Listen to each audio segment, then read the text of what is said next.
지금까지 한 것이 우리 기초수행 본문입니다. 기초수행 본문은 내가 이해하는 바 우리 수행의 처음과 우리 수행의 끝을 다 이야기하고 있어요.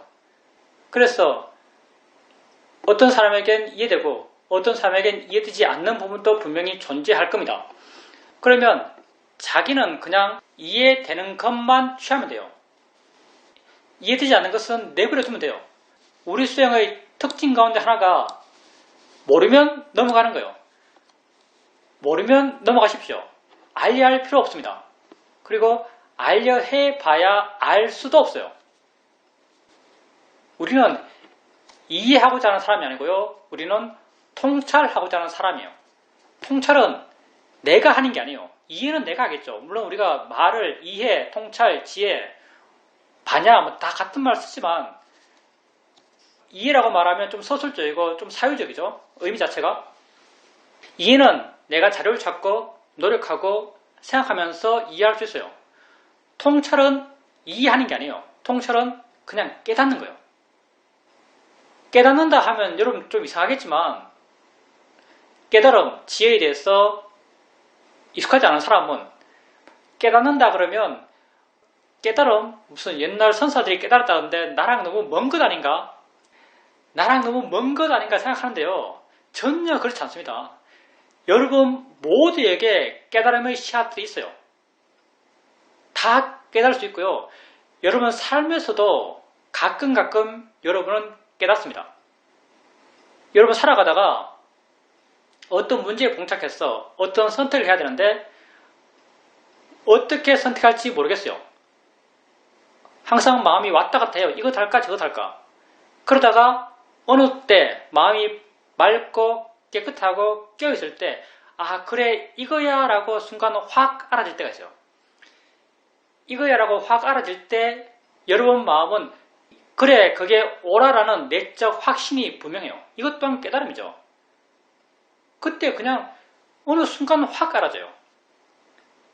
여러분이 그런 경우에 막 계산기를 두드리면서 생각할 수도 있겠죠. 이렇게 하면 뭐가 유리하고 뭐가 불리하고 저렇게 하면 뭐가 유리하고 뭐가 불리하고 그렇게 아무리 해보세요. 속 시원하게 그래 이게 맞아라고 확 답이 나오나요? 항상 이걸 선택하면 저게 찝찝하고 저걸 선택하면 이게 찝찝해요. 왜? 이건 이해거든요. 여러분 삶에서도 여러분 이런 통찰을 가끔 합니다. 세상의 이야기 속에서 관념적 삶의 내용에 대해서도 이런 통찰을 가끔 해요. 수행에서의 통찰은 법에 대한 통찰이죠. 법에 대한 통찰도 별로 대수롭게 없어요. 법이라서 말이 어렵지만 법이란 것은 내게 진짜 있는 것, 실제 나 자신이죠. 그게 법이고 실제 나 자신은 지금 나의 모습이고 지금 나의 모습은 본다, 든다, 느낀다, 생각한다, 맛본다, 냄새 맡다죠. 여러분 이거잖아요. 여러분의 존재는 이것밖에 없어요. 6가지 감각기관의 일어남. 부처님께서는 이걸 안입이 설신의 색성량 미적 법이라고 말했죠. 이게 나의 실제 모습이기 때문에 부처께서 경전에서 안입이 설신의 색성량 미적 법을 그렇게 많이 말씀하신 거죠. 이렇게 여러분에게 실제 있는 걸 알아가요. 느낌 알아가고 소리 알아가고 생각 알아가다 보면요. 어느 순간 그 일어남이 돼서 느낌이란 게 뭐구나, 알아진다는 게 뭐구나, 있다는 게 뭐구나, 그것에서 내가 가치 부여하고 반응한다는 게 어떤 의미구나, 가치 부여하고 반응하는 것이 합당한가, 그런 것에 대한 이해가 마음에 저절로 생겨요. 누구나 생깁니다. 이게 뭐 어렵고 대단한 게 아니에요. 누구나 생깁니다. 근데 이렇게 생길 때, 그런 이해가 생길 때 내가 사전에 생각이라는 게 뭐지? 느낌이라는 게 뭐지? 알아진다는 게 뭐지? 이걸 내가 사전에 생각을 굴려가고 사유를 전개해 나가면서 어떤 결론에 도달해서 이해하는 게 아니에요. 이렇게 사유에서 생각을 통해서 이해한 것, 이걸 우리는 사해라고 말하죠. 우리가 말하는 통찰은요, 이런 게 아니에요. 그냥 아주 단순하게 느낌 알아가고 생각 알아가고 소리 알아가고 이렇게 알아가는 과정에서 나는 아무 준비가 안 돼 있어요. 나는 아무 노력을 안 했어요.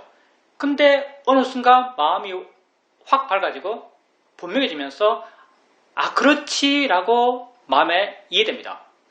이걸 우리는 통찰이라고 그러고 이걸 우리는 수혜라고 그러죠. 수혜, 통찰이라는 것이 결코 여러분에게 멀리 있는 게 아니에요. 이런 가능성을 여러분 다 갖고 있어요. 나를 이해할 수 있는 지혜의 가능성이죠. 하면 되는 것이고 하는 것도 쉬워요.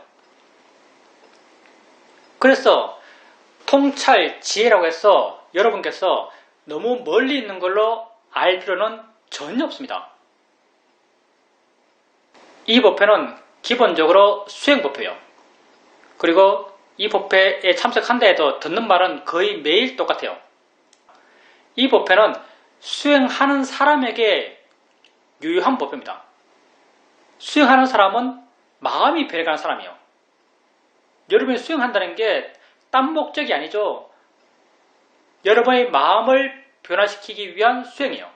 그리고 여러분의 마음이 변해가면, 마음이 지혜로워져 가면 내가 같은 말을 해도 여러분은 다르게 느껴요. 내가 같은 말을 해도 여러분은 다르게 느낍니다. 왜? 수행하는 여러분의 마음이 변했기 때문에. 수행하지 않는 사람, 물론 여기 계속 참석하시는 분들은 수행하지 않는 사람 없겠죠. 왜냐하면 수행하지 않는 사람은 내 말을 듣는 게 의미가 없어요. 솔직히 말해서. 왜냐하면 같은 마음으로 같은 수준의 지혜에서 똑같은 말을 들으면은 별로 반응이 없죠. 감흥이 없어요. 왜? 내 말이 똑같으니까. 내 말이 똑같기 때문에 같은 마음 수준에서 내 말을 들어봐야 마음에 별로 감흥이 없어요.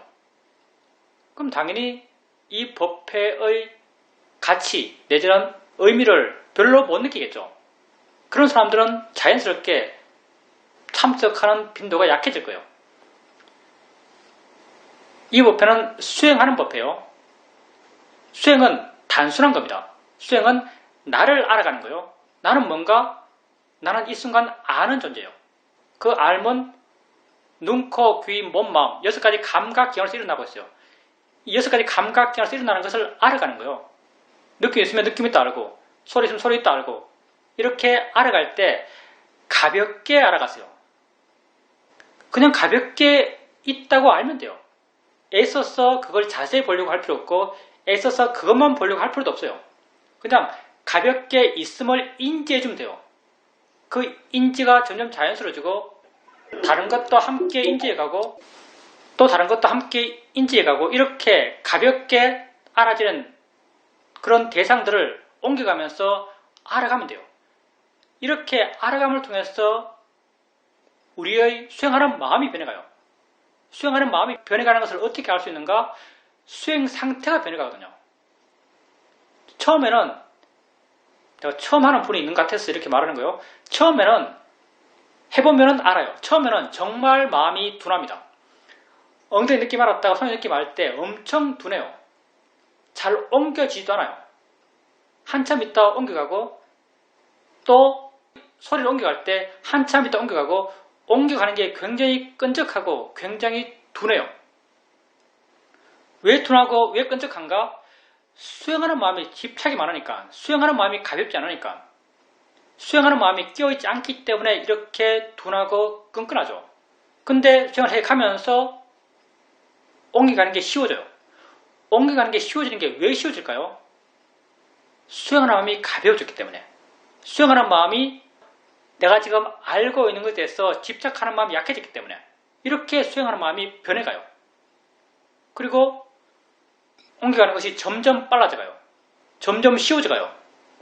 그리고 나중에는 내가 하려는 마음을 별로 안 냈는데도 이미 마음이 옮겨가 있어요. 이게 다 마음의 활발함이 커진 것이고 대상으로부터 멀어져서 대상에 대한 집착이 약해진 마음이죠. 이렇게 마음이 변해가는 거예요. 그리고 나중에는 마음의 내적 에너지가 아주 강해졌기 때문에 알려 하지 않아도 여러 가지 것이 한꺼번에 알아지고 있어요. 그것 또한 수행하는 마음, 알아갔던 마음이 그만큼 좋아졌기 때문에, 마음이 변해갔기 때문에 이러한 알아차림의 상태의 변화가 가능한 거죠. 이렇게 마음이 점점 좋아져갑니다. 알아차림을 왜 하는가? 가장 기본적으로 알아차림을 하면은 마음이 좋아져가요. 그 좋아진 마음이라는 것은 가벼운 마음, 부드러운 마음, 물러난 마음, 활기찬 마음, 이런 마음의 변화죠. 이렇게 수행을 통해서 마음이 점점 좋아져갑니다.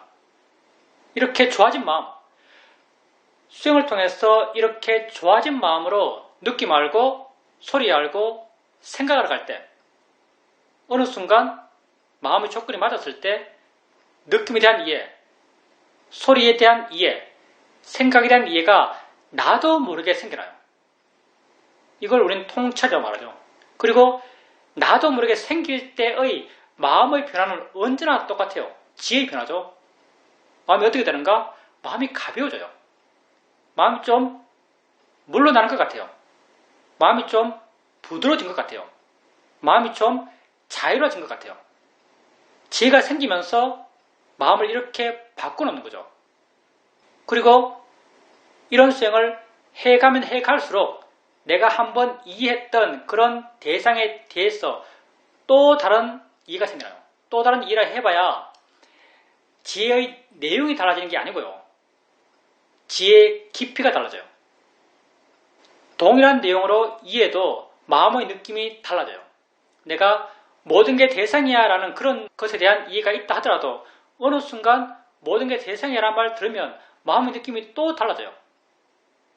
그것에 대해서 내 이해가 더 깊어졌기 때문이죠. 이렇게 나를 이해하고 자유로워져 가는 거죠. 우리는 뭔가에 묶여있고 뭔가로부터 고통받습니다. 뭐에 묶여있고 뭐에 고통받는가? 지금 알아지는 것에 묶여있고 지금 알아지는 것에 고통받아요. 여러분은 지금 알아지지 않는 것으로부터 고통받을 수가 없습니다. 불이 손에 안 닿았는데 손이 데일 수가 없어요.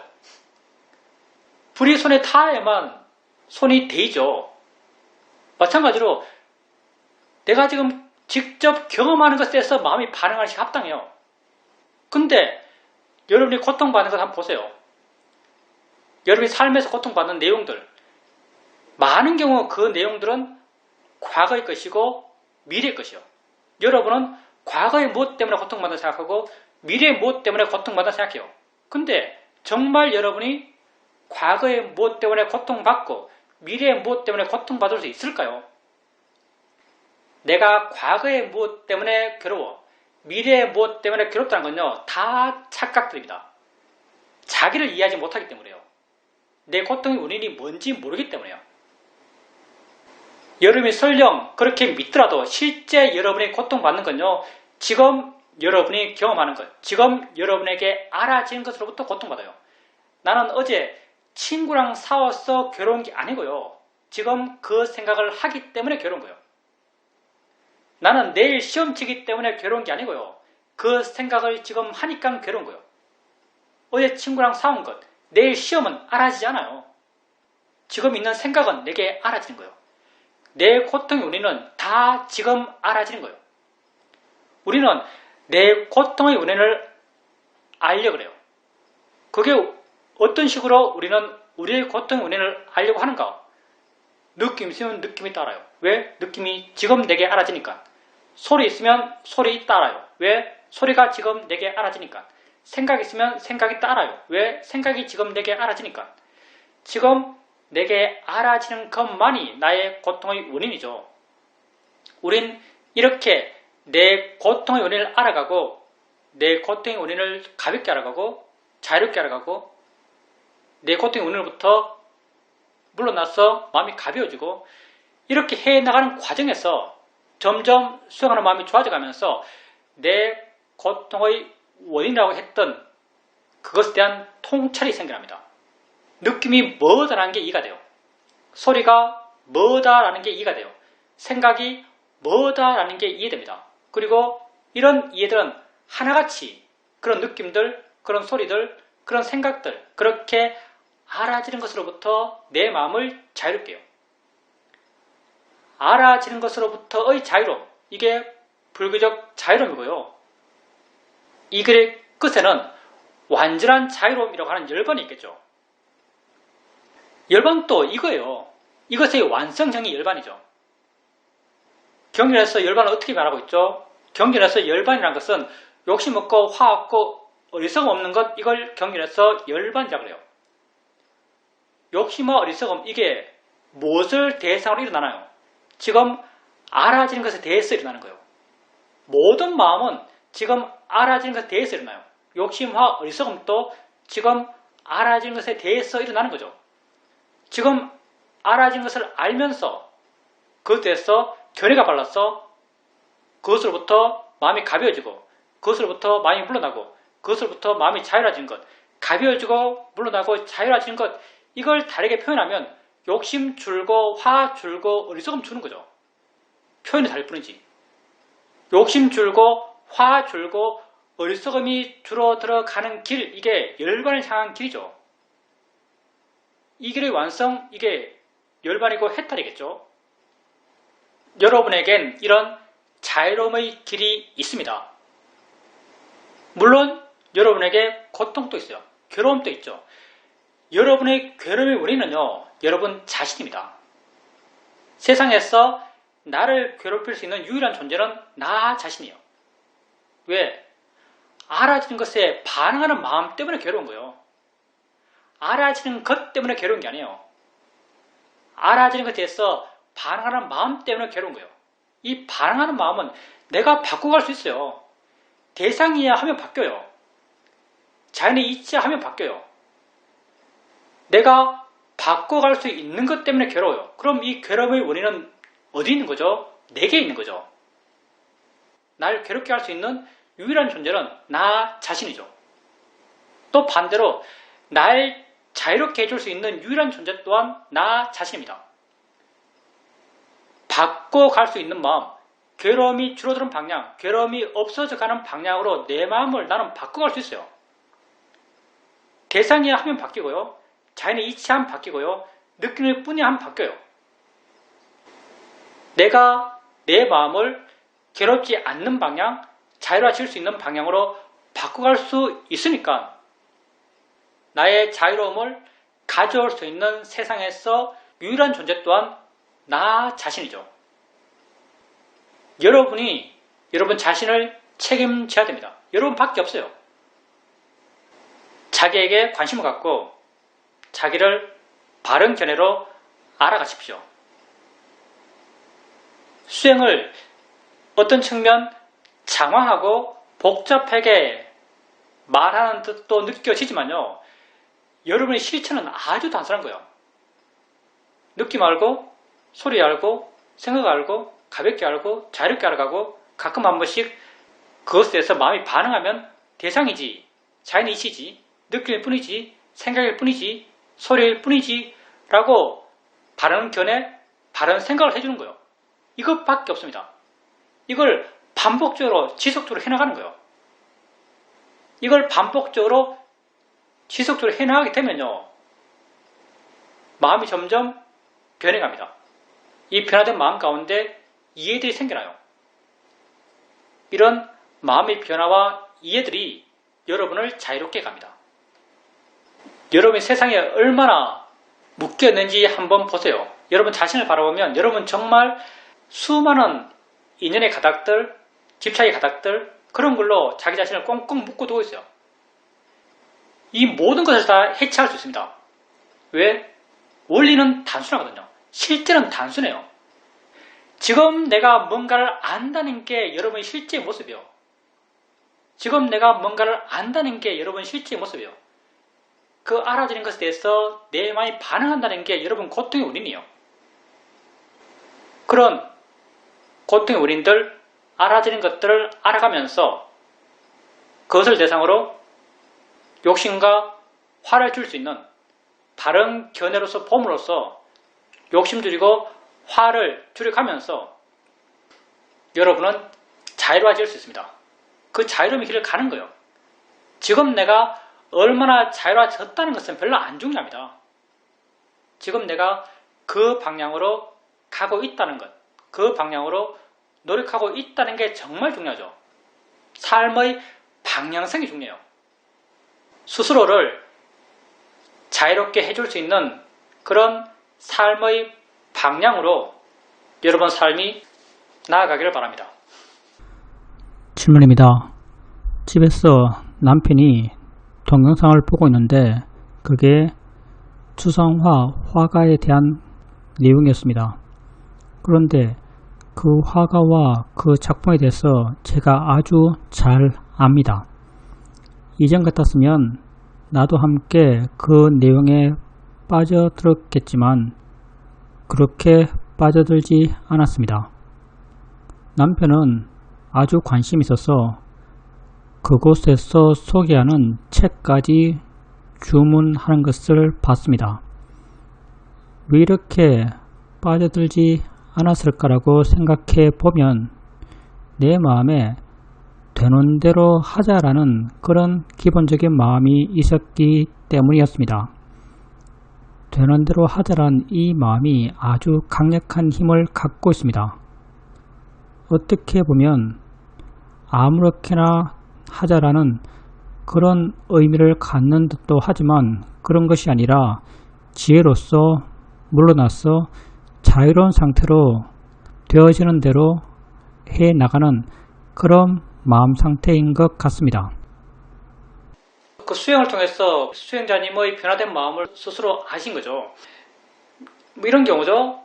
추상화의 그림을 설명하고 있겠죠. 동영상이든 유튜브든 설명하고 있어요. 남편이 거기에 대해서 관심 있게 보고 있어요. 같이 보고 있어요.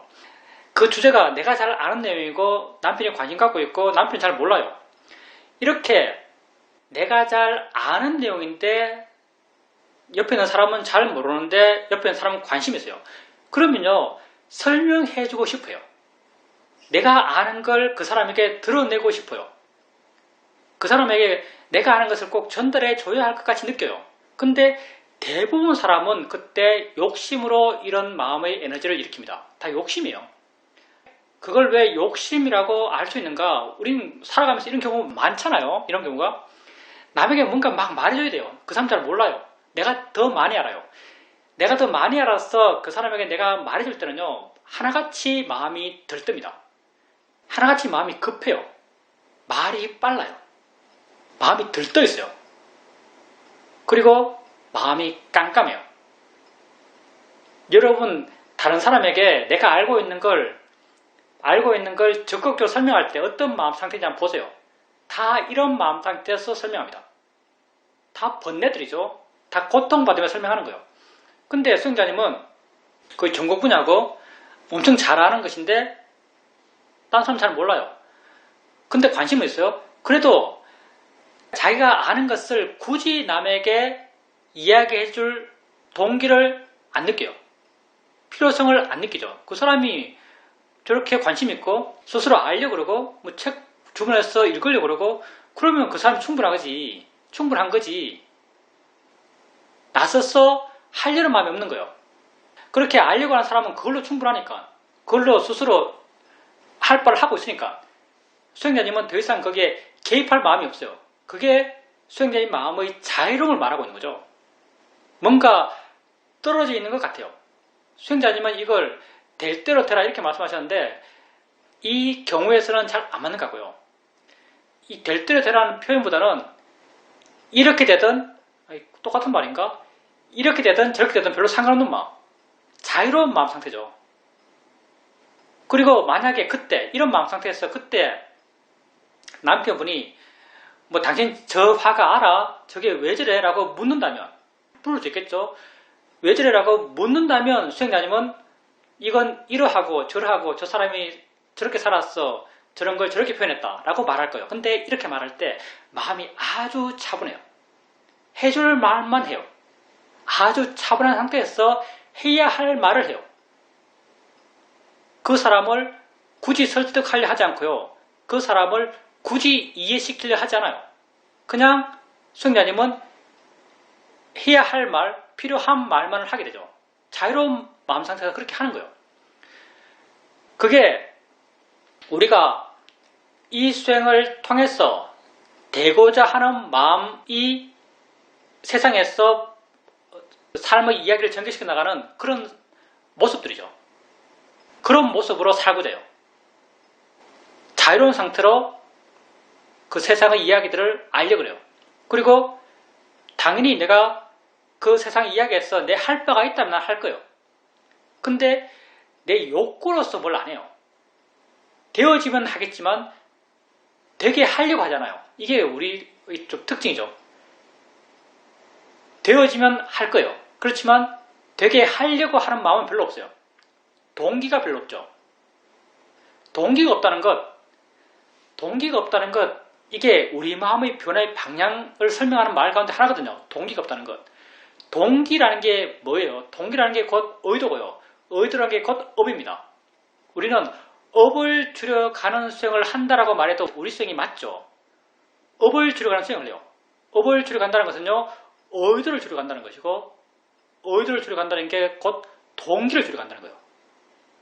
해야 되니까 하는 거예요. 근데 하려고 하잖아요. 점점 이 수행을 해나가면 해나갈수록 우리 마음은 이런 방향으로 조금씩 변해갑니다. 부처님의 마음 상태를 설명하는 말 가운데 하나가 의도가 없다 이런 말을 해요.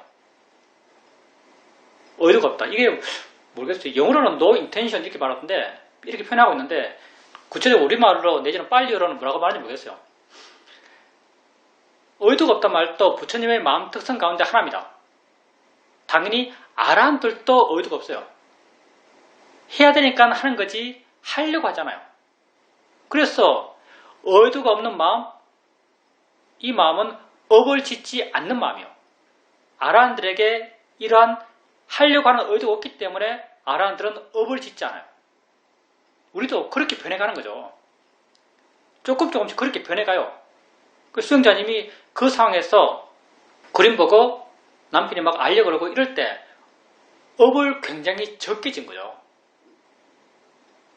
마음이 정말 자유로웠다면 업을 안 지었겠죠. 그냥 전체적으로 진행 상황을 알고만 있었죠.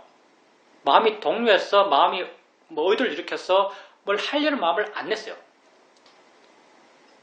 우리가 수행을 통해서 되어가고자 하는 마음의 방향이 그런 방향이죠. 의도를 줄여가는 방향. 질문입니다. 내가 의도하지 않더라도 마음은 스스로 많은 것을 알고 있는 것 같습니다.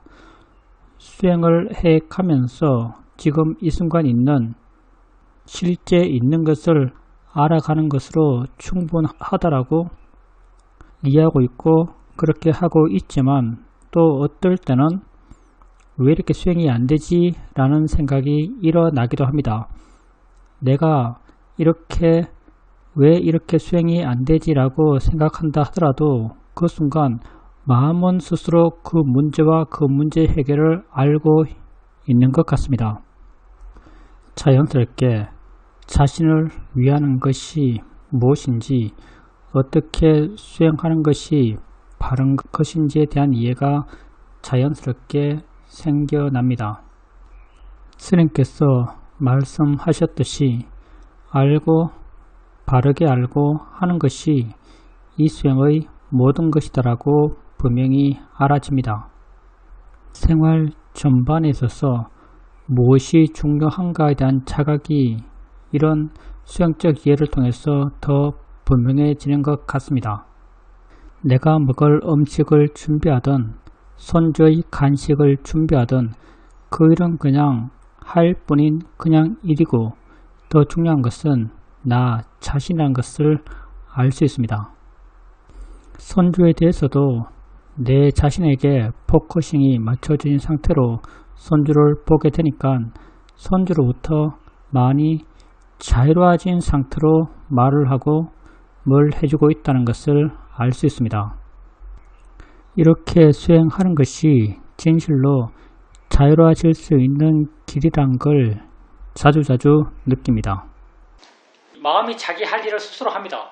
수행자님이 수행하면서 자기도 몰랐던 것, 자기 스스로도 정리하지 않았던 것, 그런 것들을 마음이 지가 알아서 정리해 나가고 지가 좀 더 명확히 해 나가요.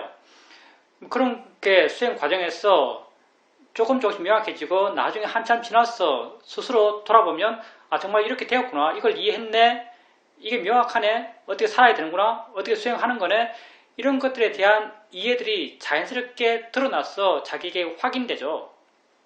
그리고 수행자님이 이제 삶에서 하신 경험들, 뭐 손주나 일이나 그런 거에 대해서 말씀하실 때 뭐 손주는 손주고 일은 일이고 내게 중요한 건 나 자신이야. 물론 맞아요. 수행에서는 이 말만 합니다.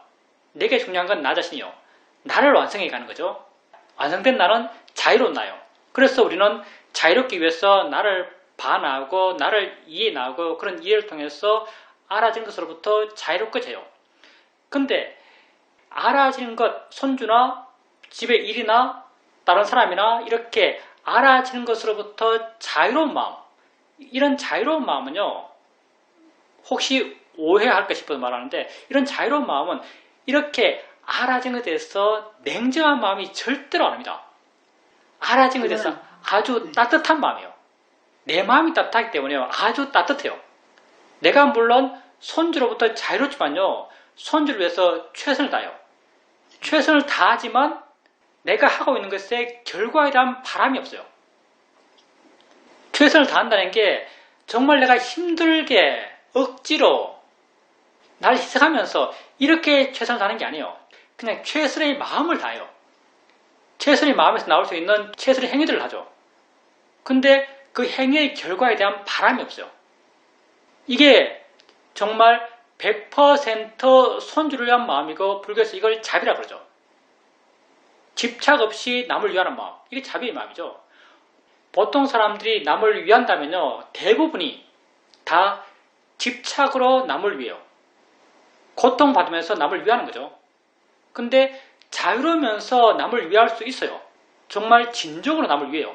근데 그 위함의 결과를 기대하잖아요. 그 사람이 날 좋게 볼 거야. 그 사람이 나중에 어떤 대가를 내게 줄 거야. 그런 마음이 하나도 없어요. 그때 그 순간 그렇게 하는 것이 옳기 때문에 그 일을 할 뿐이죠. 물론 우리가 이 수행을 하면서 보는 건 나 자신이고, 바르게 하려고 하는 것도 나 자신이고, 좋게 하려고 하는 것도 내 마음이에요. 근데 내가 정말 좋아지면 나라고 하는 게 약해져요. 정말 좋아진 마음은 나라고 하는 의식이 약해진 마음이 정말 좋은 마음이에요. 내가 없는 마음이 정말 좋은 마음이죠. 내가 없는 마음은 당연히 남이라고 하는 의식도 약해요. 그리고 그 상황을 아주 객관적으로 봐요. 그리고 객관적으로 본 그 상황에 대해서 내가 어떻게 말해야 되고 어떻게 행동해야 될지도 명확해요. 그리고 내가 이렇게 명확한 내 말과 행동의 방향대로 말하고 행동해요. 난 그때 그렇게 말하고 그렇게 행동하는 것이 그 순간 옳기 때문에 그렇게 할 뿐이에요. 근데 그렇게 말하고 그렇게 행동하는 것은요, 그 사람 내지는 그 상황에서 그렇게 말하고 그렇게 행동하는 것이 옳기 때문에 그렇게 하는 거예요. 내가 옳다고 내게 알아지기 때문에 그렇게 할 뿐이에요. 그리고 그렇게 한 결과는 내게 안 중요해요. 그때 그게 옳았어, 그걸 했다는 게 중요한 거지, 그 결과에 대해서 난 아무 생각이 없어요. 그 결과를 원하는 마음, 이게 의도고요. 아까 말했던 결과를 원했던 마음, 그게 의도고 그게 업이죠. 결과에 대한 원하는 마음 없이 한만 있는 마음, 한만 있는 마음, 이게 업이 안 되는 마음. 아비담마에서 아란의 마음을 설명할 때 뭐라고 쓰죠? 결과만 있는 마음, 이렇게 썼던가? 이게 아란스러운 마음이에요. 그냥 한만 있는 마음이에요. 그래요? 작용만 하는 마음이요? 그런 마음이죠. 그게 아란들의 마음이고요. 우리도 수행해서 그렇게 마음이 변해가는 거예요. 그 순간 옳기 때문에 그걸 해요. 하는 것이 나다는 생각도 약하고요. 그 하는 것의 결과가 어떻게 나타날 걸 기대하지도 않아요. 단지 그 순간에 충실할 뿐이죠. 이렇게 살아가는 것, 이게 진정 삶을 잘 사는 거죠. 수행자님이 그렇게 살아가면서 수행을 해나가면서 자기에 대한 이해가 분명해지고, 산다는 게 뭔지에 대한 이해도 분명해지고 해나가면서 삶에서 어떤 경험 속에서 이 순간 어떻게 살아야 될지에 대해서도 이전보다 훨씬 더 분명해져요. 그게 이해가 깊어져 가는 거죠. 우리가 이 순간 어떻게 살아야 될지에 대한 이해, 이게 뭔가 하면요, 딴 것 없죠. 이 순간 여러분 살아요. 여러분 어떻게 살지에 대한 여러분 기준이 있나요? 어떻게 살아야 될지에 대한 여러분 확실한 내적 확신들이 있나요? 여러분이 산다는 게 뭔지를 이해하면요, 어떻게 살아야 할지도 아주 분명해집니다. 여러분이 살아요. 언제 사는가? 여러분은 지금 살아요. 여러분 지금 어떻게 사는가? 여러분은 지금 뭔가를 알면서 살아요. 여러분은 지금 뭔가를 알면서 사는 거예요. 그러면 여러분은 어떻게 살아가야 하는가? 마땅히 바르게 알아야 할 것을 바른 마음으로 알아가면 그게 바르게 사는 거예요. 마땅히 바르게 알아야 할 것을 바른 마음으로 알아가면 그게 바르게 사는 거죠. 그 위에 뭐가 있겠어요? 여러분 삶에 이 위에 아무것도 없어요. 여러분 삶은 오직 이 순간 현재 있고요. 이 순간 여러분 삶이란 것은 이 순간 뭔가를 알아간다는 거예요. 뭔가를 알아갈 때 바른 알아지는 것을 바른 마음으로 알아가면 여러분은 바르게 사는 겁니다. 바른 알아지는 것, 이게 곧 법이고요. 이게 곧 실제하는 것이고요. 이게 곧 어제 친구랑 싸웠다가 아니고요. 지금 하고 있는 생각이요. 지금 내게 진짜 있는 것이죠. 실제하는 법을 알아가고 이 법을 바르게 알아가요. 바르게라고 하는 것은 무상고 무아의 바른견을 갖고 알아가는 거죠. 무상고 무아, 이걸 물론 바른견의 대표처럼 이야기하지만요, 꼭 이렇게만 알아가야 하는 것은 절대 아닙니다. 이건 대표적으로 주어졌을 뿐이에요. 여러분이 수행에 나가면서 무상에 대한 이해를 하고 무아에 대한 이해를 하고 고에 대한 이해를 합니다. 근데 결코 정말 여러분에게 무상고 무아에 대한 통찰이 생겼을 때 절대 무상에 대한 통찰이 생기지 않아요. 무상을 내용으로 한 통찰이 절대 안 생깁니다. 왜? 무상이라는 말은 너무 어렵거든요. 통찰이 생길 때는 자연 그대로의 마음속에 생겨나요. 나라고 하는 나의 의식들, 나의 개인적 노력들이 전혀 없는 마음 상태에 생겨나요. 결코 나라고 하는 에너지가 없는 마음이 무상이라는 말을 안 써요. 저절로 되네, 이런 말 써요. 저절로 되네. 계속 되네, 이런 말 써요. 안 끝나네, 이런 말 써요. 아주 유치한 말을 써요. 아주 단순하고 평이한 말을 써요. 무상에 대한 이해를 할 때 아주 단순하고 평이한 말로 자기 이해를 설명합니다. 계속 이어지네? 아까가 똑같네? 안 변하네? 계속 있네? 이렇게 무상을 표현하죠. 무아를 이해할 때 결코 무아야라고 절대 이해 안 합니다. 이렇게 이해했다고 말하면 난 그 사람의 말을 별로 안 믿어요. 어떻게 이 어려운 말을 내가 별로 없는 마음, 나에 대한 자의식이 약한 마음, 지혜가 나올 수 있는 마음의 조건 속에서는 이렇게 어려운 말을 절대 안 써요. 내가 없네? 내지는 나는 아무것도 못하네? 나는 무아를 이해할 때 이렇게 설명했어요. 나는 아무것도 안 하네. 나는 아무것도 안 하네. 이렇게 이해했어요. 이런 내용으로 이해했어요. 무아를. 나는 아무것도 안 하네. 저절로 하네. 이런 말을 써요. 이런 말로 무아를 이해해요.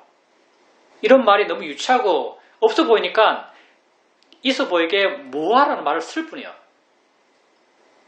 이렇게 여러분이 산다는 것은 지금 사는 것이고, 지금 산다는 것은 뭔가를 안다는 것이고, 뭔가를 알아가면서 여러분 살아가는 거예요. 뭔가를 알아가는 거, 그게 여러분 삶이에요. 내가 있어 사는 게 아니에요. 이 몸이 있어 사는 게 아니에요. 내 몸이란 것, 여러분 마음이란 것, 그것 또한 다 여러분에게 알아지는 거예요. 마음에게 알아지는 거예요. 여러분 몸은 어디 있어요? 여러분이 아니까 있는 거예요. 여러분 마음은 어디 있어요? 여러분 화는 어디 있어요? 화는 있다고 어떻게 말할 수 있어요? 아니까 있다고 말할 수 있는 거예요. 여러분 자신까지도 다 여러분에게 알아지는 것이에요. 그러니까 바른 알아지는 것을 바르게 알아가면 그게 바르게 사는 거예요. 바르게 알아가야 할 것, 그걸 붓다는 법으로 말씀하셨고요. 바르게 알아가는 마음을 부탁해서는 바른 견해로 말씀하셨어요. 법과 바른 견해, 그게 붓다의 수행이고요.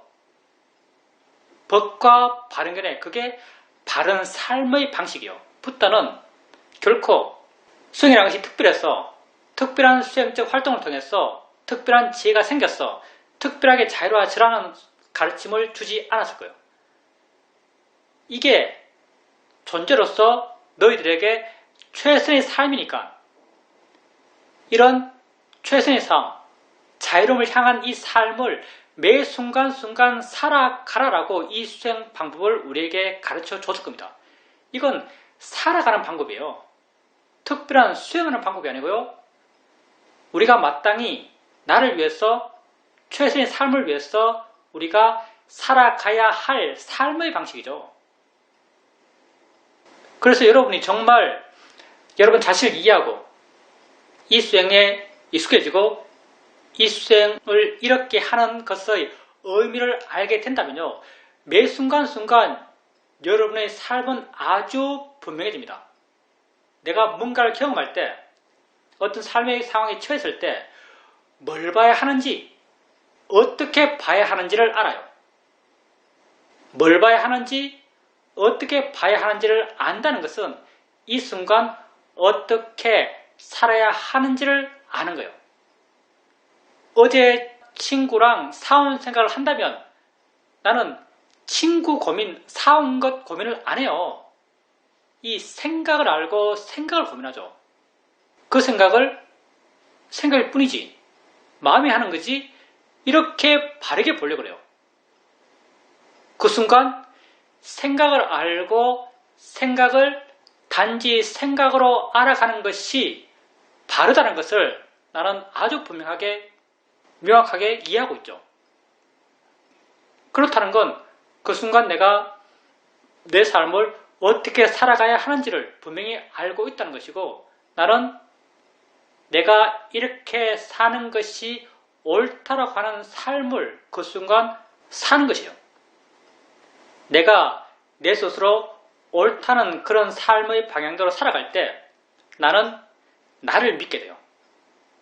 나에 대해서 분명해지고 나에 대해서 의지하게 되죠. 나를 믿는다는 것은 곧 나에 대해서 의지하는 거죠. 나에 대해서 의지하는 것, 그런 상태, 그런 마음, 그걸 부탁해서 경전에서 자등명이라고 하신 거예요. 나의 의지에서 내 삶을 살아가는 거죠. 내가 옳고 바르다고 알고 있는 그 삶을 내가 이 순간 살아갈 때. 질문입니다. 스님께서 옳고 바르게 세상을 살아간다라고 말씀하셨는데, 저의 경우 오늘 일이 있어서 상당히 피곤했습니다. 많이 졸렸습니다. 졸린 마음은 쉬고 싶어 하지만 사실은 쉬어도 상관이 없지만 법회에 참석하고 법문을 듣고 함께 수행하고 하는 것이 옳고 바르다고 알았기 때문에 내 마음을 보면서 법회에 참석해서 수행적으로 의미 있는 가치 있는 시간을 보내고 있습니다. 이게 옳고 바른 삶의 방향에 대한 하나의 예라고 할 수 있겠습니다. 그리고 이 이외에도 삶에서 여러가지 상황을 만나고 여러가지 상황 속에서 다양한 선택을 하게 되는데, 이 선택의 상황에서도 무엇이 옳은가 무엇이 바른가를 판단하고 그 옳고 바른 방향으로 행동하고 말하고 있는 나 자신을 종종 발견하게 됩니다. 이렇게 살아가면 되는 것인가요? 예, 그렇게 살아가면 되는데요. 그 수행자님이 하신 말씀은 약간 실제의 수행과 관념의 삶이 약간 혼재되어 있죠. 물론 크게 보면 다 옳은 말씀이지만 우리는 수행을 좁게 이야기하죠. 우리가 여기서 이야기하고 있는 수행은 굉장히 좁은 의미에서 수행을 이야기합니다. 무슨 말인가 하면, 수행자님께서 지금 몸이 피곤해서 졸려요. 쉬고 싶어요. 쉴 수 있어요. 쉴 수 있는데 법회에 참석하고 법문 듣고 수행적 어떤 정보들을 취하고 그런 것이 옳아서 그게 옳기 때문에 법회에 계속 참석하고 계세요. 법회에 계속 참석하는 것, 이게 옳고 바른 삶의 방향이라고 말씀하고 계신 거죠. 그런데 이게 내가 말했던 것과는 약간 맥락이 달라요. 이건 사실 관념적인 것이고요. 이건 삶의 지혜라고 말할 수 있어요. 삶에서 바른 거죠. 내가 말했던 것은 법의 입장이고요. 법의 입장에서는 이 순간 현재를 말해요. 이 순간 현재 내게 알아지는 것. 그러니까 법에 참석하는 것은 뭐 오라, 법에 참석하는 것은 같이 있어. 이런 것들은 수행자님의 생각이지 어떤 실체가 있는 게 아니잖아요. 수행자님의 생각이에요. 실체가 있는 게 아니에요. 물론 생각 속에도 옳고 그런 게 있고요. 생각 속에 옳은 방향으로 살아가야겠죠. 근데 이건 수행적인 의미는 아니고요.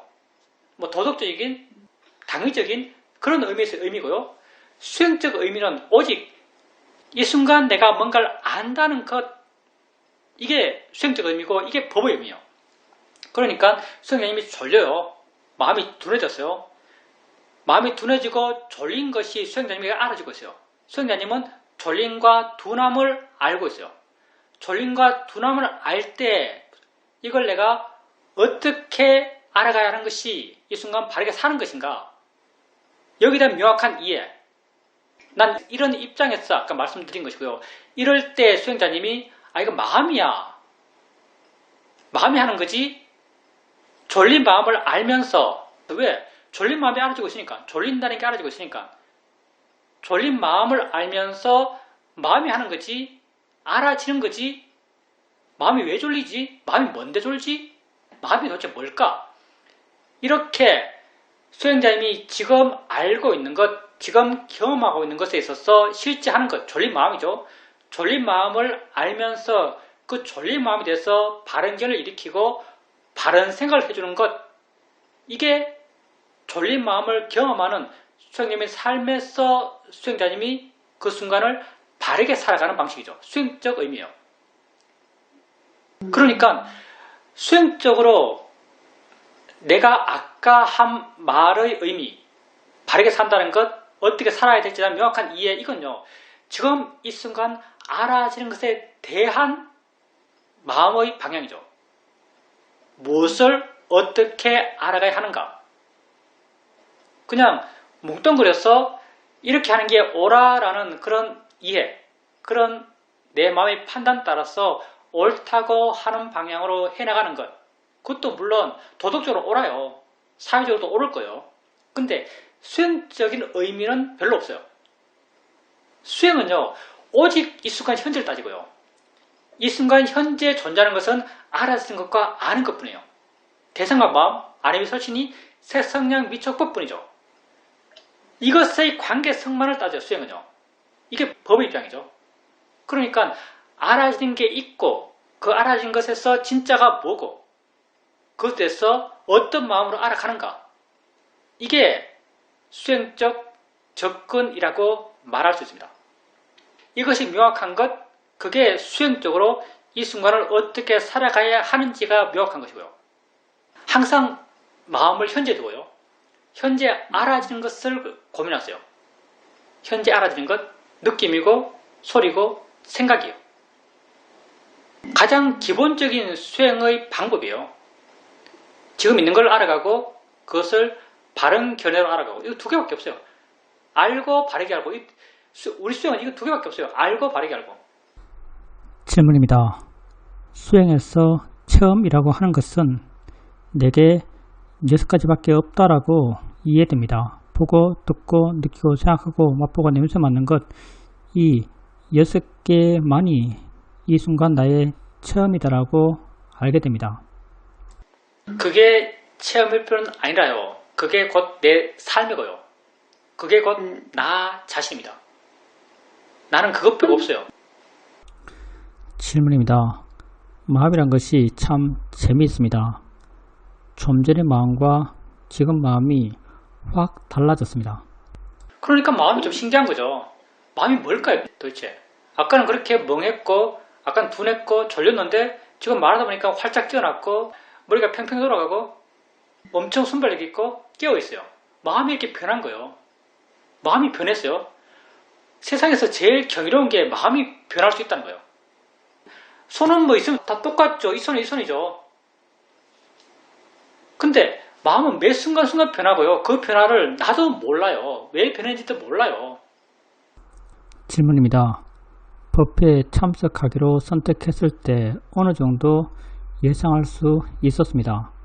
법회에 참석하지 않았다면 마음이 멍하고 둔하고 멍청하게 있을 텐데 법회에 참석한다면 마음이 끼어있고 활기차고 힘이 생길 것이란 것을 알고 있었습니다.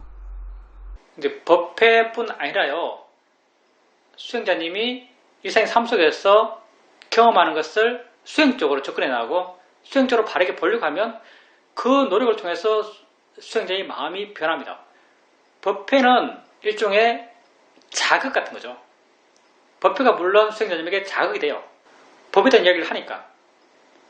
그리고 수행자님이 이해하고 있는 법에 대한 이야기를 약간 좀 정의된 언어로 말하니까 이 정의된 언어를 통한 법에 대한 설명을 들으면 수행자님 마음에 자기가 이해하고 있는 것에 대해서 공감들이 생겨나고 그런 공감들 또한 지혜들이거든요.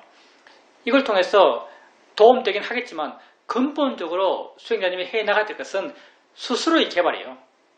스스로 수행해 나가고 스스로 그런 마음을 키워나가야 됩니다. 질문입니다. 저번 법회에 참석하지 못했습니다. 저번 법회에 참석하지 못한 이유는 동일한 시간대에 내가 아주 좋아하는 작가가 쓴 드라마가 TV에서 방영되기 때문이었습니다. 그 작가는 막장 드라마 스토리를 쓰는 것이 아니라 삶의 의미 있는 볼만한 그런 드라마의 내용을 쓰는 작가입니다. 그래서 내 스스로 드라마를 보는 것이 내게 도움되겠다라고 판단했고 그렇게 드라마를 봤습니다. 그런데 월요일날 되었을 때 어제 내가 법회에 참석하지 않고 드라마를 봤던 그 선택은 욕심의 마음의 선택이었다는 것을 알게 되었습니다. 법회에 꼭 참석해야 되는 건 아니고요. 할 수도 있고 안 할 수도 있죠. 당연히 더 급한 일이 있으면 급한 일을 해야죠. 더 하고 싶은 일이 있으면 하고 싶은 일을 해야 돼요. 근데 우리 마음의 성질, 욕심의 성질에 대해서 좀 알 필요가 있죠. 드라마를 보고 싶어하는 마음이 있어요. 드라마를 보고 싶어하는 마음은 욕심일 경우가 많죠. 욕심일 경우가 많아요. 왜 그걸 욕심이라고 말할 수 있는가? 왜 지혜가 아니고 욕심일까요? 지혜도 뭔가를 원해요. 수행하고 싶어하는 마음, 이 수행 참 좋아. 정말 지혜로서 이해했어요. 수행 참 좋아. 이거 계속 해야겠어. 지혜로운 마음도 이거 계속 해야겠어 라고 원해요. 욕심의 마음도 이거 계속 해야겠어 라고 생각할 수 있을 거예요. 여러분 수행도 욕심으로 많이 하죠. 그러면 드라마 보는 걸 예를 든다면 드라마 내용이 정말 좋았어. 내 삶에 강한 통찰을 주어서 드라마를 봐야겠어 라고 지혜로서 선택할 수도 있어요. 근데 욕심으로 선택할 경우도 있겠죠. 그러면 그 선택이 지혜였던가 욕심이었던가를 어떻게 아는가? 마음의 느낌인데 어떤 마음의 느낌인가? 그게 안 되었을 때의 마음의 느낌. 그게 안 되었을 때. 드라마를 보고 싶고 봐야 한다고 알았어. 보려 했는데 우리 집에 TV가 고장났어요. 켜니까 안 켜져. 그때 안타깝고 분하고 슬프고 억울하면요. 그 원했던 마음은 번뇌입니다. 그 원했던 마음은 욕심이에요. 근데 안 나오네? 안 나오면 그만이지. 하고 가볍게 딴 일 할 수 있다면 그 원했던 마음은 지혜예요. 지혜는 결과를 안 바래요. 지혜는 그때 그 순간 그게 옳아서 그걸 하려 했어요. 근데 그게 안 돼요. 안 되면 지혜는 마음은 미련이 없어요. 그냥 딴 것 해요. 근데 욕심의 마음은 굉장히 끈적끈적하죠. 안 되는데도 되는 걸 갖고 와서 계속 괴로워해요. 이게 욕심의 마음이죠.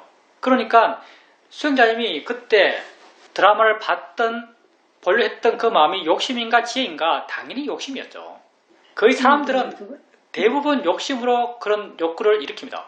근데 뭐 욕심으로 한 건 한 거고요. 보긴 봤어요. 그리고 다음날 후회했잖아요. 후회하셨는데 아셔야 할 것 가운데 또 하나가 뭐냐면요. 과거의 일 때문에 지금 괴로워할 필요가 없어요. 물론 내가 과거의 일에 대해서 반성할 수는 있어요. 근데 괴로워하면서 반성하지 마세요. 내가 과거에 어떤 잘못된 선택을 했고 잘못된 일을 했어요. 그렇다면 과거에 나의 그런 잘못된 선택과 잘못된 행위 때문에 생겨났던 그런 괴로움은요, 과거에 그때 이미 생겼어요. 그때 이미 생겼어요. 드라마를 보면서 이미 괴로웠어요. 마음이 들뜨고 함께 분해하고 함께 슬퍼하고 그러면서 이미 괴로웠어요. 이미 빠져있는 마음으로 그 드라마 속에 등장인물들과 함께 감정을 공유하면서 이미 괴로웠어요. 잘못된 선택과 잘못된 실천을 통해서 이미 괴로웠죠. 그때 과거에 그때 받아야 할 괴로움은 이미 그때 다 받았어요. 지금 내가 그 괴로움을 가져와서 받을 필요는 전혀 없습니다. 나는 지금 사는 것이지 어제 살고 있는 게 아니에요. 나는 지금 살고 있어요.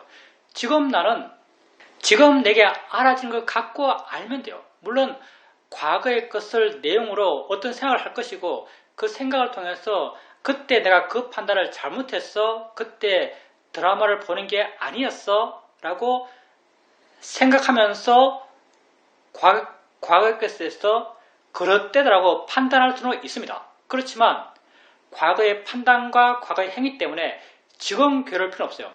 만약에 과거의 일 때문에 내가 지금 괴롭다면요, 나는 과거의 일 때문에 괴로운 게 아니에요. 지금 나의 그릇된 마음 때문에 괴로운 거예요. 지금 내 마음이 잘못되었기 때문에 지금 괴로운 거예요. 과거 때문에 괴로운 게 아닙니다. 그러니까 우리가 과거의 것에 대해서 그때 그건 잘못해서라고 판단할 수 있어요. 근데 과거의 것을 괴로워하면서 후회할 필요는 전혀 없습니다. 질문입니다. 그 드라마 내용 가운데 자식과 부모 간의 관계에 대한 이야기가 나옵니다. 그 이야기가 마치 나와 내 어머니에 관한 이야기처럼 내게 와닿았습니다. 그래서 그 이야기에 아주 몰입되었고 많이 울었습니다. 이렇게 슬픔에 빠져 있을 때 내가 그때 느꼈던 슬픔에 대해서 스스로 이게 괴로움인가 라는 생각을 해봤습니다. 그때 나는 괴로움은 아니다라고 생각되었습니다. 우리는 이걸 주로 감동이라고 말하고 있습니다. 이렇게 드라마나 사회에서 생활 속에서 느끼는 이런 감동들에 대해서 우리는 어떤 자세를 가져야 합니까? 감동. 이게 일상적인 상식적인 수준에서 감동에 대해서 말한다면 감동은 좋은 거죠. 카타르시스 느껴지고 마음이 정화되는 것 같기도 하고 좋은 것 같아요. 근데 아주 객관적으로, 수행적 입장에서 객관적으로 감동을 느끼는 마음은 좋은 마음인가? 아니면 번뇌인가? 감동을 느낄 마음은 실제 번뇌일걸요. 좋은 마음은 지혜로운 마음이고요. 지혜로운 마음은 자유롭습니다. 지혜로운 마음은 자유로워요.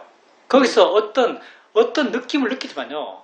어떤 감상을 느끼지만요. 그게 강렬하진 않아요. 참 안 됐다라고 느끼지만 강렬하게 몰입해서 강렬한 느낌을 갖진 않아요. 자유로운 마음은 마음의 에너지가 그렇게 안 강해요.